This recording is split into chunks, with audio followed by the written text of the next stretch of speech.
Pak, ini orang yang belum pernah beli loh, kok ditanya loyalitasnya gimana caranya? Iya kan? Gitu. Oke, apalagi ditanya puas, orang nggak pernah rasain, ditanya puas. Morris bekas rambut sekali, besok balik lagi, ya itu baru loyal berarti. Rekomendasi ke orang itu loyal karena kamu puas. Gitu. Ya, itu ya nanti biar tidak merubah tujuannya ya. Ya. Oke, aku baru juga pada. Aku baru. Tanya Mas Diko aku baru. Nah.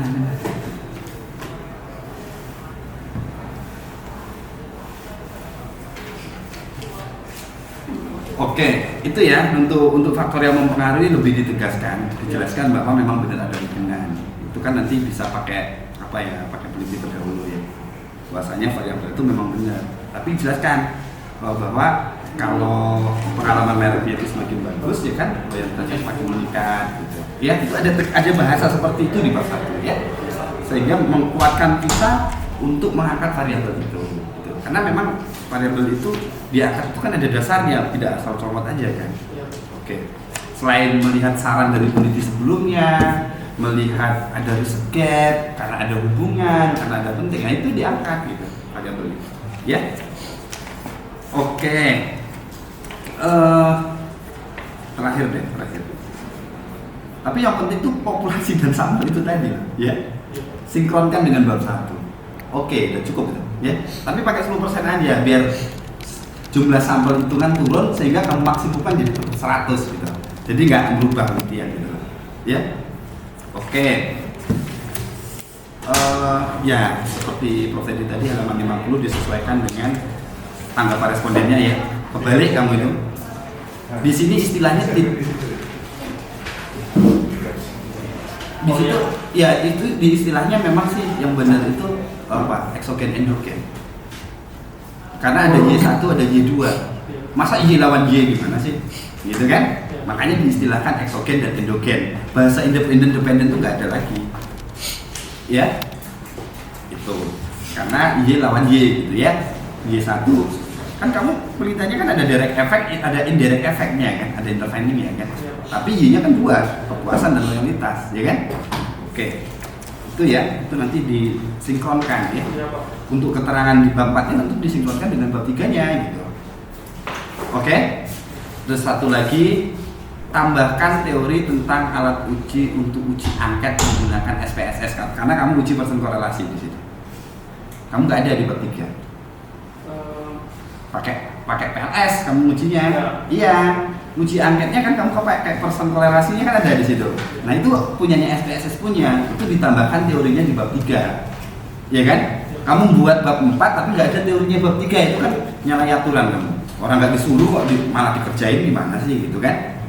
Yang disuruh itu yang dikerjain, kalau nggak disuruh nggak usah dikerjain gitu. Berarti inisiatifnya tinggi gitu kan? Oke, Morris? Ya.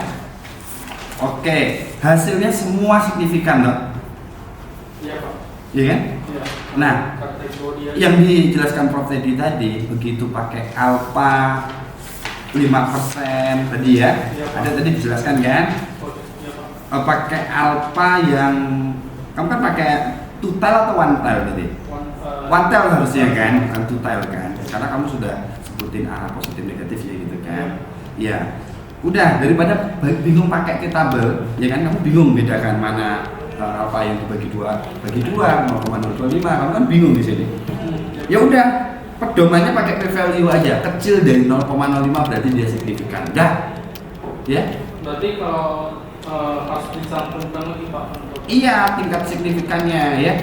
Karena di sini kamu pakai total p-value 1,65, ya. Sementara pengujian itu pakai lantai. Gimana sih? Berarti yang untuk halaman dari nilai signifikan ini kecil dari 0,05. Total sama signifikan ini dihapus saja Pak? Diganti? Iya, itu diganti. Balikan lah. Nah, pena aku tadi habis pakai.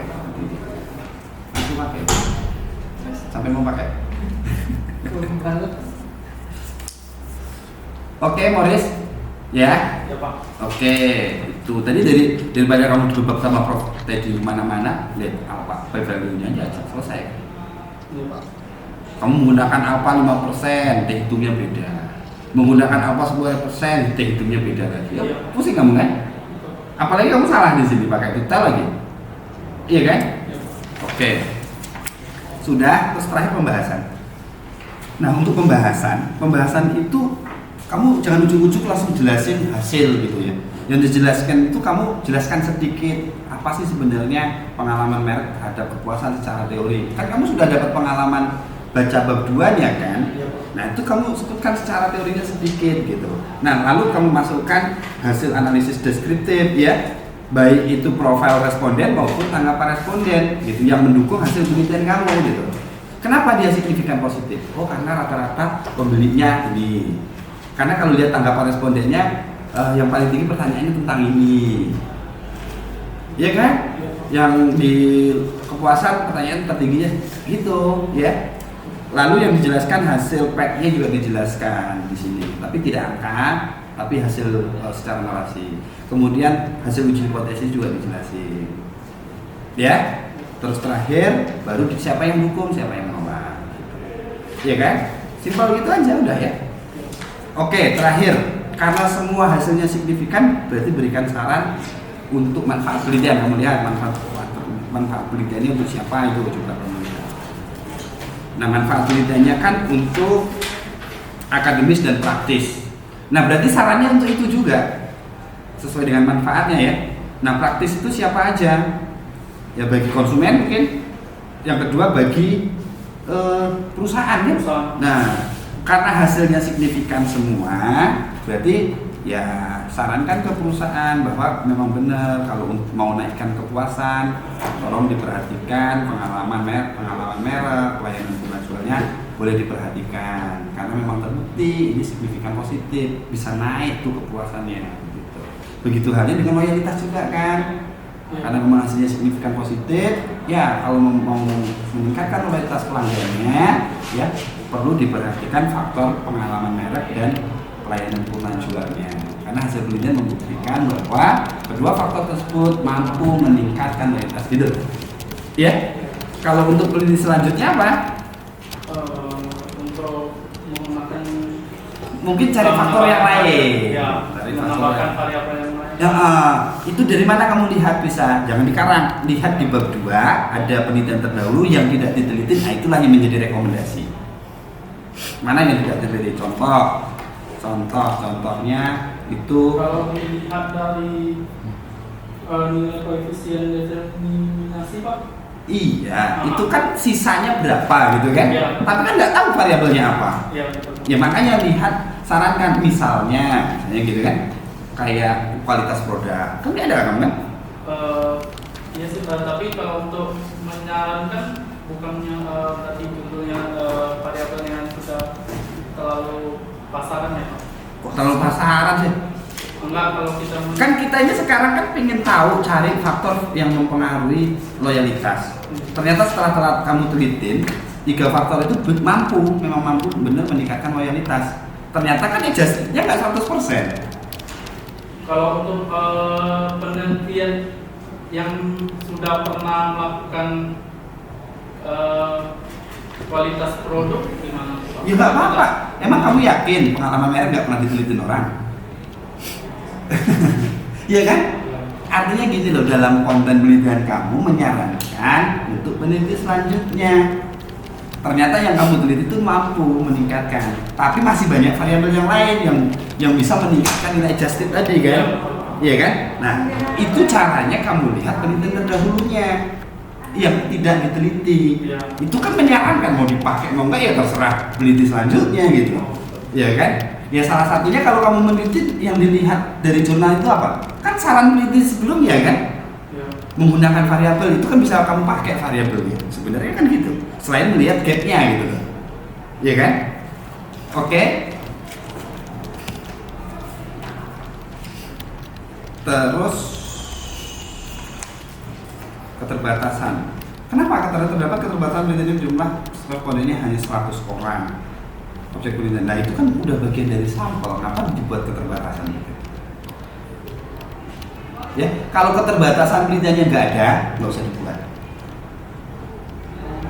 Ya, karena hasil penelitian kamu udah bagus, berpengaruh semua, gitu. Kalau nggak ada, nggak dibuat keterbatasan nggak apa-apa. Berarti yang kalau ini berarti nggak. Ya mungkin kalau mau buat bisa, keterbatasannya variabelnya hanya berfokus pada variabel itu, yang lain enggak gitu. Bisa juga. Ya. Sehingga keterbatasan itu kan menjadi saran, Mbak. Iya. Nah, iya. Sarannya apa? Menambahkan variabel lain gitu. Oke, Morris? Iya. Oke, pertanyaan terakhir. Jadi kamu lanjutkan S2? Semoga Pak. Yakin. Saya tuliskan nama saya. WA saya ya. Nanti hubungin saya tadi. Yang siapa tadi mau dia. Kalau mau nanti malam saya share linknya, kamu ikut aja deh, nggak usah bayar dulu. Kamu lihat aja, dengar, lihat aja dulu. Kalau cocok baru hubungin saya atau Pak Nikolas ya. Pak, saya mau deh masuk S2 gitu ya. Ya. Iya Pak.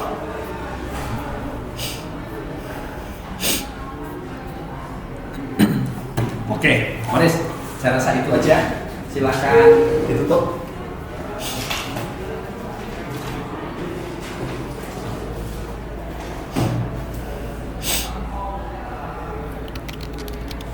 Udah, langsung aja. Sekian dari saya, terima kasih. Ya, oke. Tanda tangan kita acara dulu. Karena pembimbing kamu nggak ada, hari ini kamu nggak bisa lulus kan? Ya gimana nilai pembimbingnya nggak ada? Bapak sebagai penggantinya? Loh, saya udah ngasih nilai. Enggak, nanti biar prodi yang ambil alih ya. Sini Mas. Udah? Itu aja. Udah? Oke. Makasih, ya. Ya. Jam berapa Mas?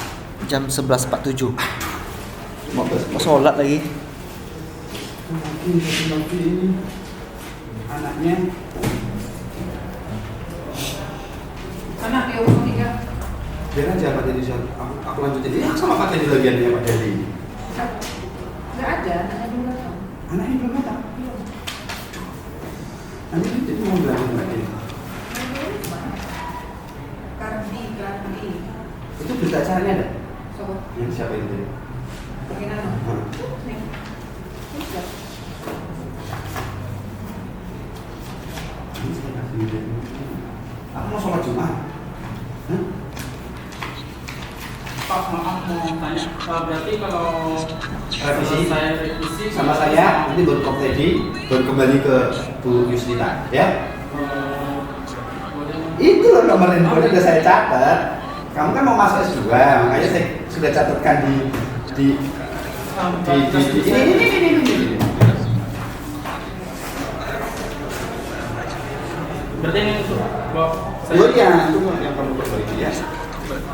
Tadi juga saya ada pembicaraan Iya, oke, boleh. mengulang.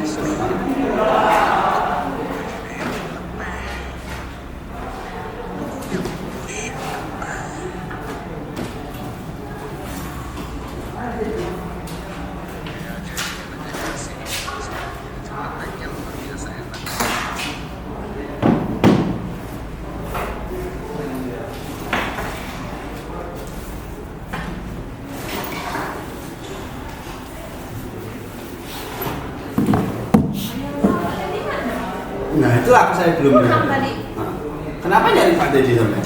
Yang cerita itu apa tas siapa? Tas Pak Teddy? Sekali-sekali nyari saya apa? Makasih ya Pak. Kalau yang nyari emas nanti itu